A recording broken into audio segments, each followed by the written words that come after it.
Hey guys, it's KingIntensity here, and welcome to Beast Setup, the series where I take a gun in Battlefield 4 and I use the best attachments and accessories for that weapon. So in this episode I'm using the M416. It is a very well balanced gun. It has a high fire rate and a high damage capacity, so this gun is very well balanced, and I'd probably say I like it better than the AK-12, but that's all up to personal opinion. I think it's better, but I don't know what you guys think. But the setup I'm using for this, for the optics, I'm using a hollow sight. It's one of the first sights you get for this gun, and it's just a pretty good sight. You could change out the sight if you would like to, if you don't like this sight. For the barrel, I'm using a muzzle brake, and so the muzzle brake, it reduces the vertical climb of the weapon, and with the M416 without any attachments, you'll notice that it climbs up and to the right a lot, and that's not something you want with your weapon. Or maybe it is, because sometimes it's easier to control, but I feel like with the muzzle brake on it, it's the grouping is tighter and it's a lot easier to control. But for the underbarrel attachment, I'm using an angled grip, and what the angled grip does is it reduces the first shot recoil. So the first bullet of the gun won't have any, it'll have less recoil, but it reduces the first amount of recoil that you get with the weapon, so it's a lot slower of a climb, so it's a lot easier to control in my opinion.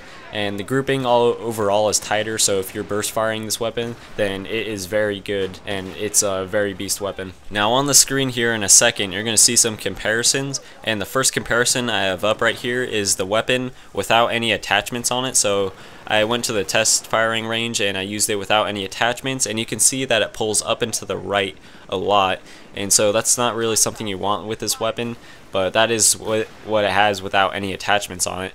Now in the next comparison, I use it with a vertical grip only, and it seems like it goes a lot slower. It's a lot more of a climb. Like the amount of time it takes for it to climb up and to the right is a lot slower than it was before, but it still has kind of like the same action as the last one did.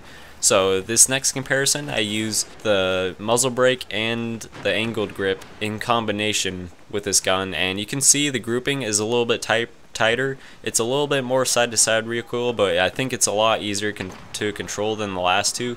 Sometimes people find it easier to control it just with an angled grip. I feel like with both these attachments, the grouping is tighter, and if you're burst firing this weapon, then at close to mid-range, it's an absolute beast. And especially if you walk up right next to someone and you hip fire them, it's fairly easy, and the grouping is tighter, so it's a lot easier to kill people up close. And so if you're trying to kill people from far away though, you gotta remember that you have to burst fire this weapon. That is something you kinda have to do with this gun, but overall this gun is very well balanced, and with the attachments I use, it's even a little bit more accurate than before. Anyways, I'm pretty much done with this video. Remember, if you guys have any requests or you guys want me to do a weapon of some kind in this game, just leave a comment and I'll love to do that for you. So I always read you guys' comments, so be sure to do that if you have one that in mind that you want me to do. Like the video if you enjoyed any parts of this video.